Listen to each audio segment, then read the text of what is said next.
What's up, guys? Welcome back to another video of the SC300 2JZGTE build. It's been a while since I made a video. I want to start continuing on the valve covers and the heater hoses and etc. and try to get much of this completed today, as well as we're going to start on the fuel pump, and I am going to show you guys exactly what we have planned and how we are going to do the fuel pump on this car, and what lines we're running, and also how we're gonna route it, the fuel lines. So stay tuned. Today, our goal is to get this done, and then I'm gonna try to get the wastegate installed as well. It's all the way down here, and I do need to first check the box to make sure that figure out exactly what spring is inside the wastegate, and if it's around 11-ish, then we are going to keep it the way it is. If it's not, then we're going to have to open it up, put a different spring in, and try to get it to around 11 and a half, 12. My car personally has 11.5, I believe, the spring in the wastegate, and that's what we're trying to aim for this car as well. And I made about 703 horsepower in my car. So again, we still don't know exactly what the power goal is. It is running the same turbo as me. The injectors, they look about 1,000 plus cc. So obviously the goal is maybe 500 plus on this car. So yeah, the fuel line, the support that the lines that we're planning on running should support that 500 plus range. So we're gonna go, we're gonna try to get there. So we have to figure out exactly the box that's sitting up there with the wastegate, figure out exactly what springs in there, so we can go ahead and either install it or change the springs out and get it to around 11 to 12 in between, and then try to get it installed. So good news, one, I ordered the right hose at this time. It's long enough. This is from Rock Auto. Part number's right here. I'll put it in the description as well. 80401. Was it Daco? This was at least, I believe this was like $14 shipped, or maybe less. I'll put the link in the description for this. Should go from back here all the way to this little guy right here. So I'm gonna take the valve covers out, get the worm clamps for both ends, and then I'm obviously gonna loop this up with the WD-40 and get it in that hole back there, and then as well as this one, and go ahead and install this and completely be done with this. Once this is done, we're gonna go ahead and install the Toyota Fibich on both ends in the corner here. Go ahead and install the valve covers, bolt that down, install the coil packs and the ventilation hoses, and then we're gonna be done with this top portion of the build. And then we're going to continue with the wastegate. Obviously, we're still missing the hose for the back end right there. I'm probably going to go to AutoZone and get the hose, or probably try to look online to find an actual hose that would go there. And then possibly cover that with the heat wrap, so that way that when the downpipe installed and running, that it's not melting the hose. So stay tuned. All right, guys, so let's continue. We're gonna start with the hose. I just wanna get that hose part taken care of. It's been bothering me for a very long time. So we're gonna go ahead and start taking the valve covers out, and then I'm gonna cover the back end, and then get the worm clamp big enough for both the ends, and then lube this up, and then get this hose in.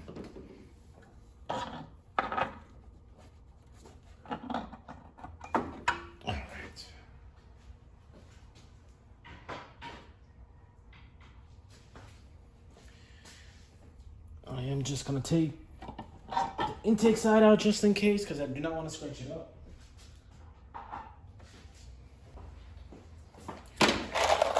Harbor Freight, folks, always comes in handy.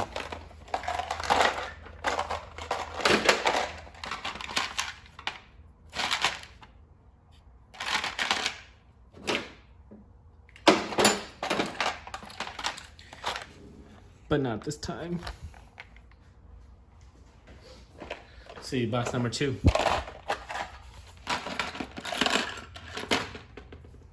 What we're looking for.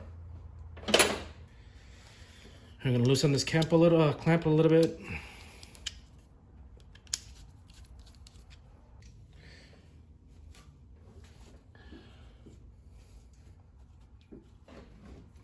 All right, so the way I do it, since this is a new hose, I want to make this easy as possible. So what I'm going to do is I'm just going to lube this up a little bit, and with the WD-40, that's what best lubricant there is. I was gonna plan on spraying the back end, but I don't want to get it on the cams and don't want to ruin it. So let's see if this works.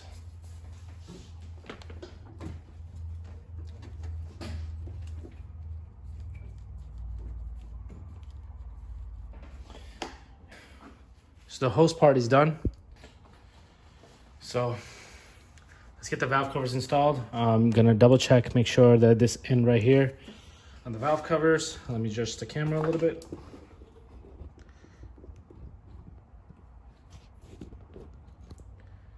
So we're gonna put some fibbage right here. We're gonna have to do it both ends. That's per Toyota's recommendation. And so we're just gonna put a little bit of dab right here on both ends, on both cams. And then we're gonna go ahead and install the valve cover. And then we're gonna start bolting those down.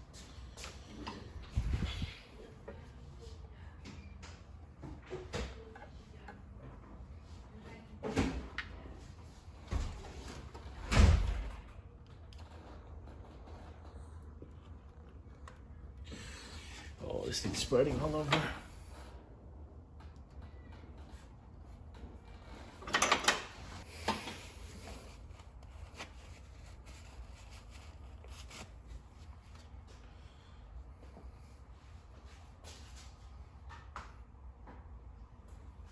So I had the fibbage on a little too much on one end, so I just wanted to clean it up. Okay, that's in.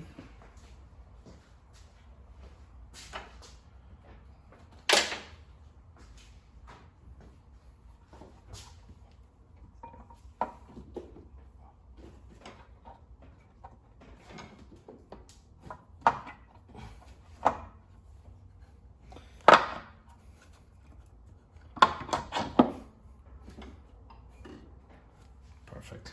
It's in. All right, guys. So that's done. I'm gonna go ahead and take these coil pack bolts out. I'm gonna go ahead and install the coil packs, bolt that down, so that's completely done. And then I'm gonna look for the ventilation pipe, the PVC pipes.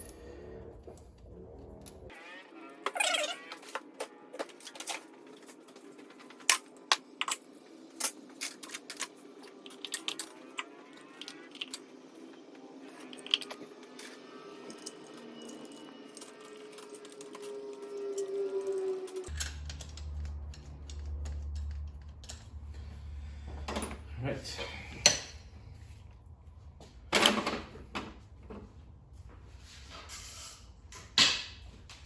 These bolts are 10 millimeters as well, so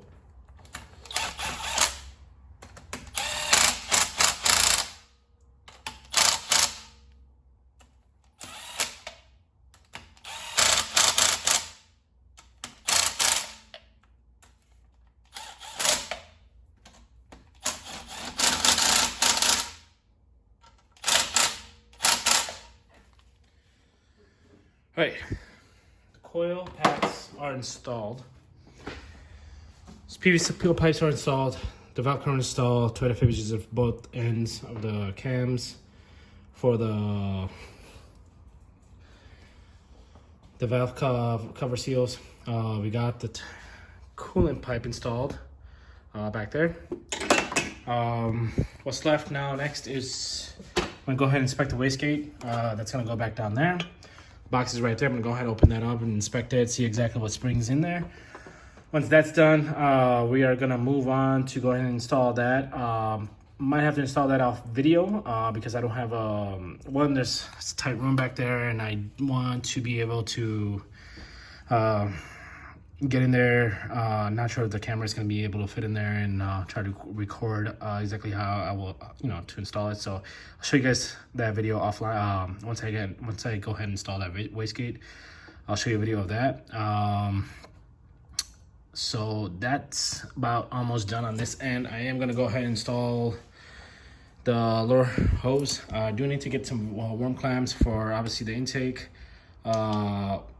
For the couplers, for the also the lower hose and upper hose, which I have sitting, I believe, up there. Don't mind the French shroud. This is just for test fitting wise. I put this in to see if it fits, which it does. Now I gotta figure out how to take this out without damaging anything. Anyways, I did install the radiator. I don't know if I showed you in the last video, but it's moving right now because it's not fully bolted on. I heard that these require somewhat trimming. I'm not sure how much of that is true. I do have to do some research on it. I believe the holes need to be trimmed up a little bit from my understanding. So I want to look into this before I start going ahead and do that. I do need to get bolts for both ends to secure this completely. So yeah, lower hose, upper hose for the radiator. Once that's installed, that portion of it is done. I do need to close this off with the hose and then bolt that in with the bolt. I'll show you guys when the time comes for that. I do need to do that on the other end as well to the head, since we're not going to be using a coolant hose to the IAC and then rod it back to the head. So that's going to be closed off, and then this is going to be closed off, obviously, and a hose back there. I keep mentioning that because it's on my mind. So yeah, exhaust side is almost done. I am gonna go ahead and cover these with the tape off video because I don't want any dirt or metal or anything going into these the valve covers. What else? What's left now to do is we are gonna start on the fuel pump. That's my big thing. And once the fuel pump is done, we're gonna go ahead do the intake side. So let's start with the wastegate first. Hey guys. Part 2 of this video. We're continuing on the Lexus build. We're gonna talk about the wastegate. We were on the earlier video, which now this is day 2 of the video. I stopped the progress when I was working on the head, the coolant pipe, and etc. Because I was missing some tools and realized that I couldn't continue. So we're gonna continue on the wastegate part. On the spring, I was mentioning about we were gonna go with the 12 psi, around 12 psi 11 and 12 psi spring in the wastegate. That's what I'm running, and that's what we're planning on running on this one as well. So to determine what's exactly is in this wastegate at the moment, I pulled out all the springs that were in the box. There's only 3 springs. One's a factory spring. And to know exactly what PSI these springs are, Precision gives you this little guide of all the wastegate stuff, parts, and etc. of what's, goes with the wastegate. And in here, it shows you what each spring is rated at. So right now we have a gray, a blue, and a yellow. And right now each of these are the natural one, which is the smaller one, which is a 1.5 psi. Then you have the yellow, which is 3 psi, and then we have the blue one, which is 18 psi. We will not be using the 18, and we are missing the red and the green. And I'm assuming right now the 2 red and green, which are coming out to 15 psi, is in this wastegate. And we need to open this wastegate up to make sure that there is 2 springs in here, which are the red and green. And if they are indeed in the wastegate, we are going to go ahead and change it to let's see, what are we changing it to? We're going to change it to red and yellow. So we are going to use this yellow spring, and then hopefully there's a red spring in this one. We are going to use those 2 to come out to around 12 psi. So all right guys, so got this out. There's no damage at all to the, I think this is the diaphragm. That's what it's called. So there are 2 springs in here, the red and the green. Obviously this is not what we are planning on running.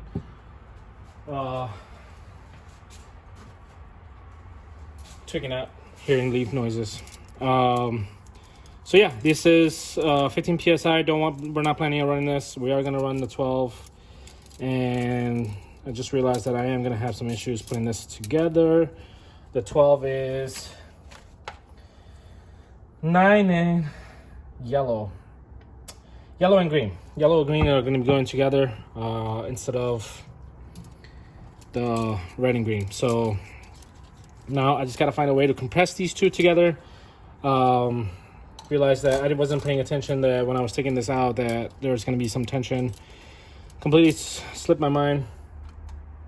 But in order to get this back on here, obviously insert both the springs in. Then you're just gonna have to slap this back on and then compress all the way down like that. So I am gonna need my wife to help me with this because I am gonna have her put in 2 screws in there just while I push this down. So we're gonna continue this in a little bit. In the meantime, we're gonna start on the fuel pump. And what we're planning on with the fuel pump is I have everything opened here. Is we are gonna go ahead and take this tank out. I was originally not planning on taking this tank out, and we thought we were gonna be able to go around it.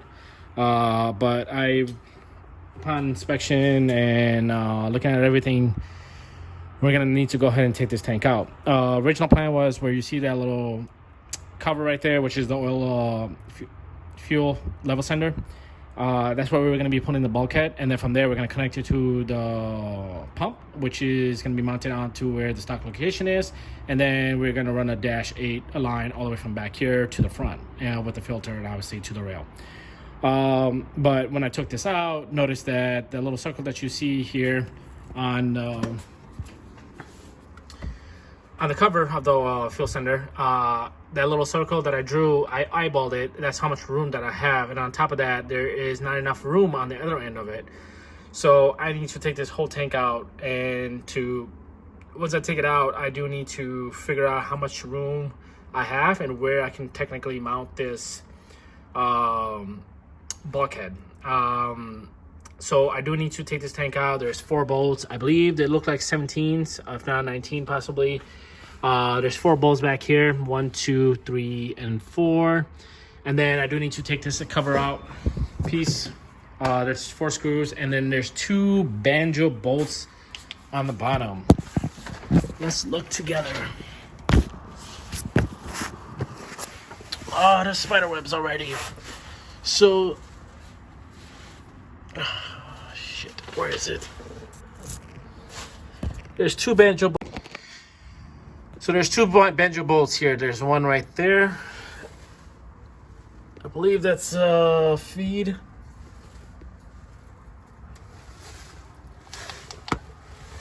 And the return, or the feed and the return are right there. I believe that's the one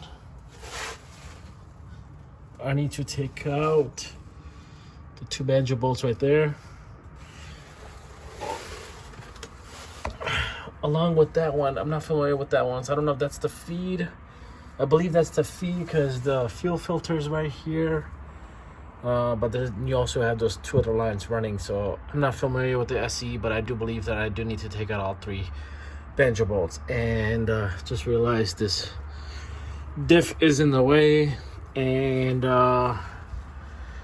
yeah, I'm not sure how I'm planning on doing this, so I'm gonna try to see if I can try to do this without having to take this fuel filter out. I mean, the tank out. So I need to repeat this again.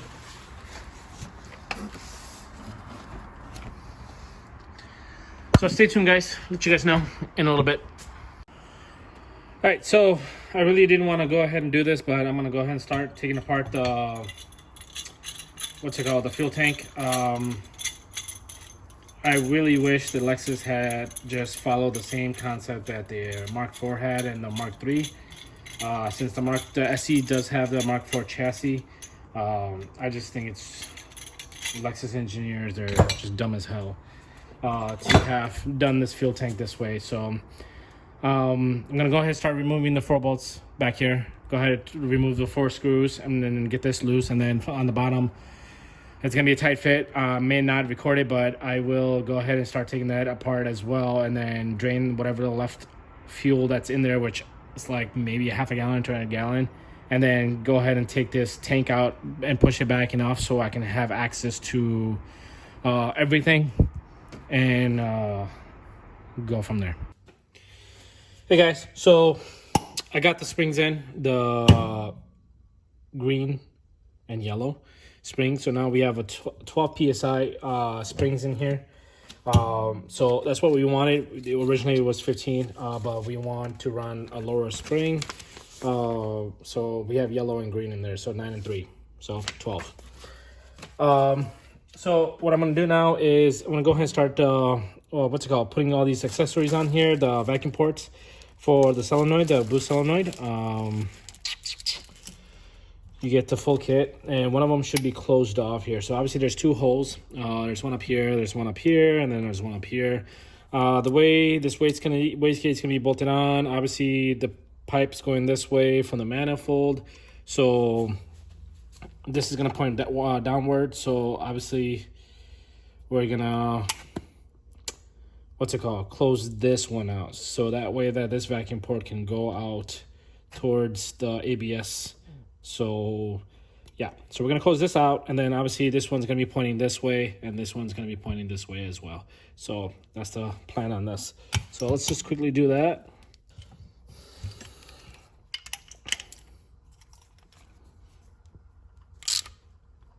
So that's that. Wastegate's ready to install. Big shout out to my wife for helping me with installing the bolts, the 2 bolts.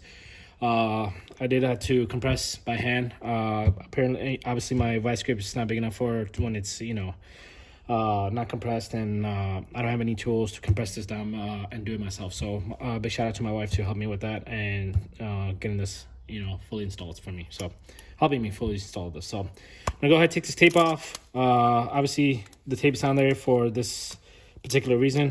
There's an O-ring on this. It needs to be on there. I did take out the V-band already. Everything's Allen bolt. Actually, I'm sorry, it's already out here. And I'm gonna go ahead and install this off camera. In the meantime, I do want to show you guys what I have got done so far off camera.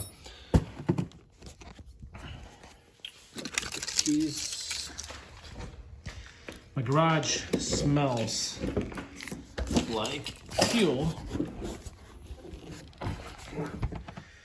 because the fuel tank is out. The fuel tank used to be there. I took it out. I wasn't planning on taking it out originally because we were going to plan on installing the bulkhead on the back. And I'll show you exactly what I'm talking about. But the fuel tank's out. And where is the fuel tank?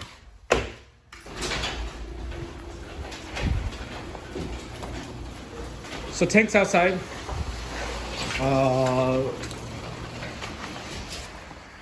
Reason being is obviously there's a half a gallon tank fuel in here, and my garage smells like fuel, and I have a newborn, and part of the house smells like fuel. So I want to leave this outside for the day, just because the house starting to smell a little bit like fuel. So yeah, so the plan is obviously the fuel pump is in here, the stock one. I'm gonna take this out tomorrow. I'll show you guys what I'm planning on doing it, and then we're gonna go ahead and figure out how much room I have, so install the bulkhead here and then point it that way, and then run a line from there to the stock location and install the wall bro there, and then obviously that's how the connection is gonna be, and then possibly run the wires either through here to drill 2 small holes or another bulkhead here, so the wires can run through here, and then we'll go from there. Wire to a relay, and then make sure everything is installed correctly internally. I'm gonna take that out as well. Make sure everything is installed correctly internally, or I might just take that out and make sure that I have view and make sure that there's no kinks or anything like that in the line. So that's the plan for tomorrow. But yeah. So here's the wastegate. This is how it looks like. And I did run into a small issue. The issue is the downpipe. I went ahead and tried to mock it up, and it is touching that vacuum port right there, that bolt. So I will have to adjust this a little bit because obviously it's gonna get hot when the car is running, and with the vacuum lines and stuff, I just don't want nothing touching the downpipe and melting it. So the downpipe will need to be wrapped when the time comes, when we're gonna install this to the turbo. So, but in the meantime, this is what it looks like. Just wanted to mock it up, see exactly how it looks and the fits, and if we had any clearance issue, which obviously the downpipe a little bit. So it is sitting on that bolt, but no issues to the turbo when it's mounted to the exhaust housing. So, but that can change, obviously. So I just wanted to mock it up just to get an idea. So here it is. So, another thing that I noticed just now while I was trying to come up, this radiator, I don't know what brand it is. I believe it is a Koyo. So the bottom piece right here, it's missing a bolt or whatever thing that goes there, black bolt or whatever.